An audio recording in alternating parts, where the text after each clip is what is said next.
Hello, good afternoon. Well, I don't know when you're watching this, but it's afternoon for me. My name is Sarah, and I'm with Off the Beaten Path Consulting, and I am an HR fixer. I fix HR problems that people don't have the capacity or the ability to fix at that time. So I work with companies and individuals in that regard. So companies, I fix big problems, and for individuals, I fix big problems for them, but usually, it's a smaller problem because it's just for one person. And today we're going to talk about, um, I guess maybe it's about the feelings surrounding a business. So we're going to talk about a lot of different ways to feel about starting your business and ways that you can get across some of those barriers that you may have of starting your business. And then we're going to talk a little bit about working cross generationally, and making sure that you are utilizing the skills of multiple generations, because we all grew up a little bit different and had a different view, especially of technology in today's workforce. So first and foremost, I want to say that starting a business is not going to be sunshine and roses all the time, especially when you're taking that hobby and creating a business from it. As a hobby, you can create quilts, blankets, paintings. Paintings are my thing. And you take that fun thing that you do, that you bring joy to other people with, or joy to yourself, and you start thinking about ways you can make it profitable, right? You can make a monetary gain from it. However, the reason I say it's not sunshine and roses is because once you take that fun thing and you add business to it, sometimes the fun thing doesn't stay fun. And so when you're building your business, make sure that you keep the fun in it, right? Make sure that you're building the business because you want to, and you want to make that monetary gain, but don't let it suck the fun out of it, right? Don't let it take that from you. And how do you do that though? It's going slow. It's taking your time to build it, and it's not trying to do everything on day one. If you try to do everything on day one, and that means go from 0 to 60 in 2.5 seconds, or in a business world, trying to be zero money to your sole income in 3 months, you're going to have to take the fun out of it. But if you're willing to take that time and you're willing to build it slowly, you're going to continue to enjoy it, and you're going to find people that can build with you, and you're going to grow your business the way it should and allow you to continue to enjoy that thing you've enjoyed for years. And it will give you some time to determine, is this what I really want? As you start adding spreadsheets and building websites and doing social media, you may find out that, you know what, you don't like that. You just like to paint and sell them occasionally at a local fair. You like to just do quilts and sell them online, because your grandson or your nephew or whoever has built you a website to help you do that. And you can do that. You can stay small. And this comes to my next kind of concept, is you don't have to do anything, okay? I want you to think about that. You don't have to do anything. A lot of people think they have to build a business, or they have to do social media, or they have to have a show, right? Like I'm doing right now. You don't have to do anything. And your business can stay as small or get as big as you want it to be. And I want you to start focusing on the things that you get to do, right? If this is something that you want to do, you have to change that mentality.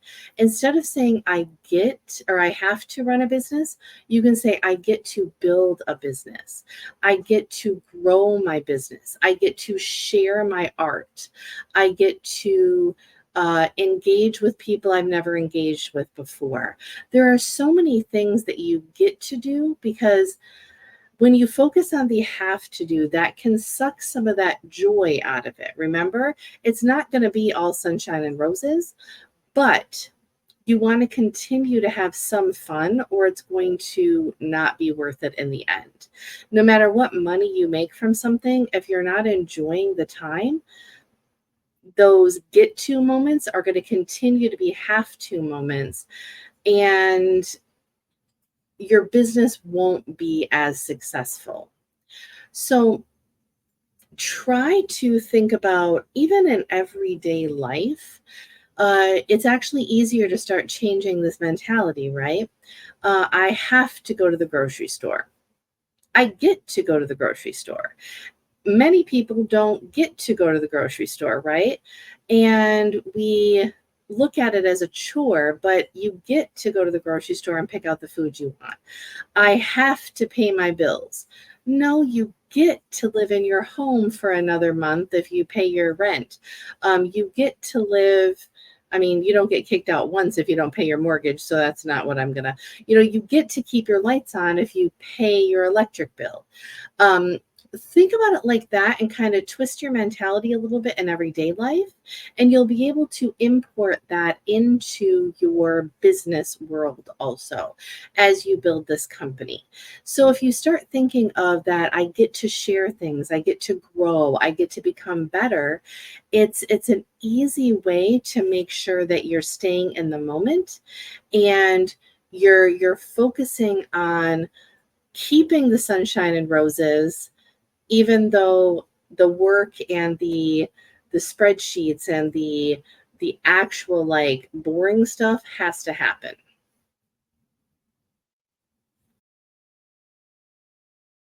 So now that we kind of understand that building a business is never going to be sunshine and roses, and you don't have to do anything, I want to make sure that you understand that those people that are telling you that they can grow your business overnight, or that they can take over your marketing and grow you beyond compare, right? You can make $6,000 a month after 60 days or something.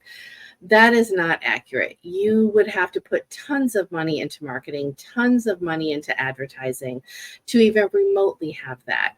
And when starting a small business, to be honest, you don't have the capacity to do that on day one. I am a single person, a solopreneur, and if somebody said all of a sudden overnight you have to do $6,000 worth of consulting, I would probably freak out. Okay, because I don't necessarily have the capacity and the time to do that right now. So I want you to think about what you're building, and do you really want to grow overnight with one of those companies? And the answer is no. It is better and easier and more lucrative for you in the long run to build your business slowly and grow capacity as you grow. And growing capacity means, getting the right tools you need as you grow, getting extra help if you need to as you grow, making sure that your sales and marketing are where you need them to be at that moment. There's a lot of factors to capacity. And to tell you the truth, if you want to talk about capacity and how you build your business the right way for you, you can grab time on my calendar. And then there's a few other people that are on this Creative Spirit channel that can help you with that too. But since I'm the one talking, I'm talking about myself. So definitely grab a time on my calendar if you want to talk capacity and how you can build your business the way it should be for you and for your type of business. But I want to get to a concept, because this is one of my blogs, and if you want to go to my website, it's on the QR code at the beginning and the end of this video, so grab my QR code. But one of the blogs I have is success will never start with an excuse.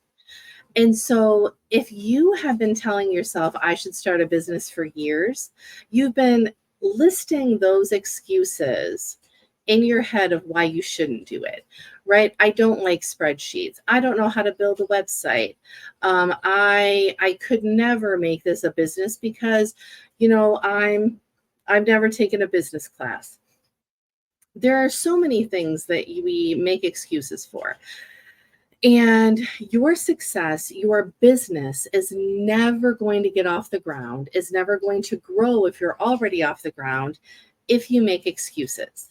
Again, this doesn't mean you do everything overnight. It means you start somewhere and you take a single step forward, or two or three if you can, every day, every week, every month. You just always move forward.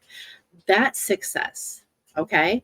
Success is never stop moving forward, even if it's just a little bit, right? And if you want this to be a business, taking those small steps are going to be the key to making it your business of choice, and possibly even the way that you can supplement your retirement or quit your current job if everything becomes, as successful as you want it to be. But it starts with step one. Okay. And step one is saying, yes, this is what I want to do. And you're going to laugh because you might be saying that in your head, but I want you to say it out loud. Either throw it on social media. I am starting my own business based on, this interest or my craft or my thing that brings me joy. Or at least, if you're not a social media person, pick 5 people in your life and say it out loud to them. Because if you say it out loud, you're more likely to follow through with that. You're less likely to make excuses, because those 5 people who you told are the 5 people that are going to be excited for you. And they're going to follow up with you in a couple of weeks, a month, whatever, the next time they talk to you. You said you were going to start a business. How is that going? I would love to hear more about it. And you're going to want to have an answer for that. Okay. You're not going to want to have an excuse. You're going to want to have an answer, which is a positive way to move forward when you have those support people that are actually asking you how you're doing and asking you to give them information on your new adventure. So definitely make sure that you are avoiding excuses and taking that first step of telling people this is what you want to do. Now we're going to get into a little bit about those steps forward, right? I said you want to make at least one step forward a day, however small or big that happens to be. But on the flip side, this is going to be hard. Remember, we talked, it's not sunshine and roses. Nothing is going to be perfectly perfect every day. And so you have to wake up with the mentality that it's okay to be okay. So what does that mean? That means that today you might be, working on a business side of your new business, right? Maybe you're working with your web designer, or you're working on a spreadsheet, or you're trying to figure out how to send somebody an invoice, and everything just goes backwards, right? So you think the world is caving in and this isn't going to work, and you start becoming negative. You need to close your eyes and say, it's okay to be okay. For today, for tomorrow, for this week, it's okay to be okay. Not every day is going to be Star Spangled Awesome. Okay. But you're going to have more Star Spangled days if you focus on taking that one step forward every day. Every once in a while, it'll be a small step because of, like we just talked about, the things that backfire on us. But if you focus on that step every day, you're going to have more and more star-spangled days and less doubtful days. And trust me, 100% this happens. And it's going to feel hard in those first probably 90 days, like less things are working out than you want. But then you're going to hit this weird, like, downside of the hill where everything just seems to be flowing. And that's what you have to get to. It's okay to be okay for today, and then focus on those steps forward, and you will see your shining moments coming through. Okay. So, we have talked about how building a business will not always be sunshine and roses, right? Taking a passion into a business, you're going to have those things you don't like doing. And so, it's not going to be all sunshine and roses because businesses are more than just doing your passion. It's about everything that entails with it. But then we also talked about if you flip that mentality of not saying I have to do something and you say I get to do something because it'll help with my growth, my business, it'll help me be a better person, you'll start to transition that mentality into not making excuses and taking that one step forward, albeit big or small or multiple, taking that one step forward every single day. Okay. And we need to also look at being okay for today if those steps some days are bigger than others. Okay. Now that gets us into, in my opinion, and I'm going to transition here into working with others as you build your business. Okay. All of the things I just talked about are individual mentality of how you start your business, the mentality of getting things going. But now, let's say you're already going, right? You've told those 5 people that you want this to start.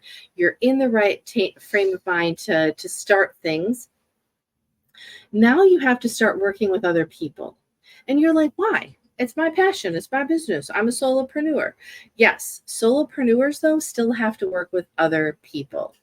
And we're going to talk a little bit about working with vendors and getting your message across, but also working with different generations to ensure that you're getting the tools and the help that you need to make sure your business is successful.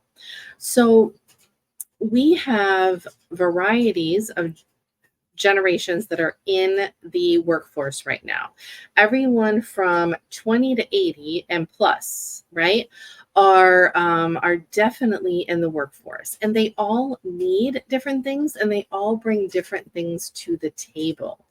And if you are a young person, you are in your 20s and you're starting to be an entrepreneur, engaging with people that have been there, done that, that have the experience that may be a little bit older than you, will allow you to get perspective that you hadn't thought about before. And vice versa. If you are, an older person that is starting a business for the first time or for the second or third time, and this is a new career path for you, engaging with the younger generation on social media, building websites, things like that. They bring that experience and that knowledge to the table that you may not have, and everything in between. So, I want us to focus on making sure that we are not banishing ourselves, for lack of better terms, to our own generation because we think we have to. And one of the things I will say, this is kind of a passion for me because I am a anti-discrimination advocate. I believe that we have many things that everyone brings to the table, from children to 99 plus. We all bring things to the table. We all can help each other. We all bring experiences and perspectives that we need in this world. And if we banish ourselves to our own generation or our own group, then we are going to ensure in some ways that we won't grow. And that doesn't mean your business won't be successful, but I'm saying you won't grow as a person and you won't have as successful of a business as you could by engaging multiple generations and the experience they bring to the table. Now, additionally, that communication, though, is very important. And we're going to stop talking about generations here, but communication across generations is very important. But I want to talk about communication between vendors for a second and what exactly vendors are for small businesses. So, in my mind, a vendor is anyone that you're paying to do something that's not you. Okay. So as a solopreneur, as somebody that's starting a business, you're the only person in your company. So if you hire a person to do your logo or a person to do your website or even a person that's going to come help you do social media, in my mind, those are all vendors, and I'm going to put them all into a encompassing word for the rest of this video. So I want you to think of a vendor as anybody you're paying to do something that's not you. Okay. So with vendors, communication is very important. And another video that I did earlier this week with one of my colleagues delved into this a little bit more, but we're going to look at it from a different perspective. And I'm going to touch base on not hiring the first vendor that says yes. It's super easy to be like, oh, my niece knows how to build websites, so I should just pay her to do it. Your niece may not be the best person for you, and you have to be willing to say, I want to interview 2, 3, 4 people to make sure that I find the right person for me. Your logo, I'm going through some conversations with somebody right now who hired somebody to design their logo who just doesn't get it, and just won't take the words that are in the client's head into an actual logo and make it what they want. So if you're talking to somebody and they don't seem to be grasping what you say, interview someone else. Find the person that you can work with, because this may be somebody you work with for a long time.